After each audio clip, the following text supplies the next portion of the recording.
가지고 예를 들어서 어떤 작가의 작품이라고 그러면 그게 왜 훌륭하고 왜 좋은지 따져 물어서 그 시스템을 알고자 하고 그것을 점검하고자 하고 그것을 배우고자 하는 이런 그 문화적인 노력들이 없다는 것은 굉장히 그 우리로 봐서는 슬픈 일이기도 하고 앞으로도 계속 건축이 더 이상 나갈 수 없는 것을 막는 방해물이기도 해요. 용어 중에 듣기 싫은 용어가 융합이니 인문학이니 이런 말이 있어요. 인문학적 건축이니 뭐 이러면서. 그런데 그 인문학이란 말하고 건축하고는 아무 상관없어요. 인문학이란 말이 들어간다고 해서 건축이 전혀 다른 건축을 얘기할 수 있느냐 하면 아무 변화가 없는데도 그냥 말만 갖다 놓잖아요. 이건 아무 인생에 도움이 안 되고 유행 타기에서 적절히 상수를 벌려서 뭔가를 해먹는 포장밖에 안 되는 거예요. 그러니까 어떻게 하면 이게 포장인지 아닌지를 구분해내야 되고 포장이면 어떤 포장인지를 알아야 되고 포장이 아니면 왜 포장이 아닌지를 찾아내야 되는데 서양의 동양을 지배할 수밖에 없는 것은 바로 그런 시스템과 기계의 힘이에요. 그런데 우리가 아까 말했듯이 기계가 없었냐면 있었어요. 기계적 사회도 있었고 기계적 전통도 있었지만 어느 날 먹고 살기 바쁘고 힘들고 등등등등 하면서 아까 말했듯이 그런 이상한 미학 이론을 통해서 두리뭉실하게 넘어가면서 무기교적인 기교, 디테일이 정확하면 오히려 맛이 없다느니 뭐 그래서 모든 것들을 흐리멍덩하게 만들어서 넘어오면서 그걸 또 미학화시키고 신비화시켜서 이제 넘어온 상황인데 그게 옛날에는 몰라도 지금은 가면 갈수록 세상도 문화도 경쟁이고 전쟁이거든요. 근데 거기서 살아남고 그것을 새로운 문화를 만들 수 있는 내부의 시스템을 못 만들어내면 난 만들 수가 없어요. 근데 철학이 존재 안 했어요. 그러니까 철학이라 할 때는 서양의 철학이죠. 우리 뭐 관상 보는 거를 철학이라고 부르잖아요. 그 철학 말고 엄정한 의미에서 논리로 성립되는 따짐의 학문이 우리나라에는 존재한 적이 없었어요.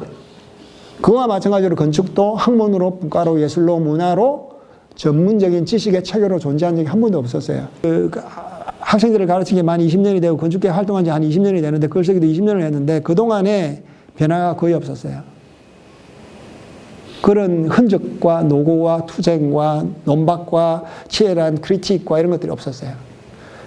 계속 맴도는 거예요. 그러니까 누군가가 어떤 놈이 이게 최고다 그러면 최고가 되는 거예요.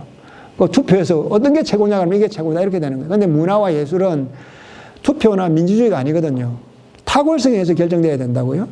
적어도 전문 세계는, 전문가들의 세계는 탁월성이 지배를 해야 된다고요. 근데 탁월성을 가늠할 수 있는 방법이 없고, 가늠하고자 하는 욕망이 없었다.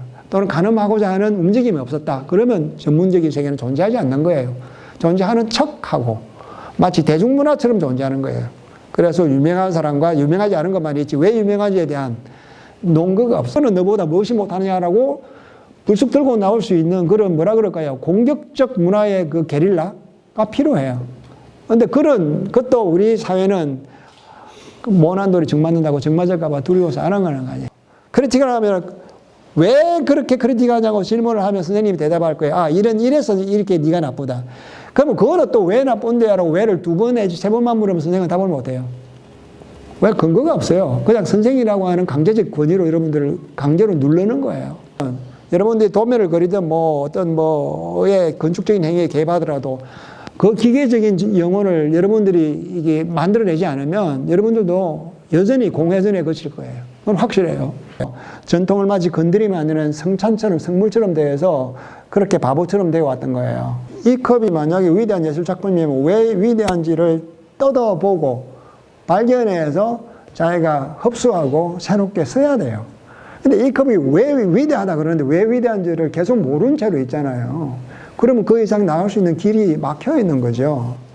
근데 환상이 나쁘다는 건 아니에요. 다음에 다시 설명하겠지만 건축의 환상의 문제가 굉장히 중요하기 때문에 우리가 서구 건축에 밀리는 이유 중에 하나가 환상을 작동시킬 수 없기 때문에요. 환상을 어떻게 플레이할 줄을 모르기 때문에요. 그건 다음 강의에 나올 거예요. 다음 시간에는 뭐 건축이 무언가에 관해서 좀 더 이제 자세하게 책에 제가 간단하게 썼지만 그걸 중심으로 좀 얘기를 풀어갈 생각이에요. 그래서 오늘 뭐 다른 다음 주에 환상의 문제, 그 다음에 이게 꼬시는 문제, 결국 유혹의 문제죠. 건축이라고 하는 것도 유혹의 문제 중에 하나니까 유혹의 문제와 건축의 환상의 문제라고 하는 틀 안에서 우리가 그동안 건축을 하면서 생각해 보지 못했던 것들, 그리고 앞으로 어떤 문제가 우리에게 과제로 남아 있는가 이런 얘기를 중심으로 얘기를 해볼까 싶어요.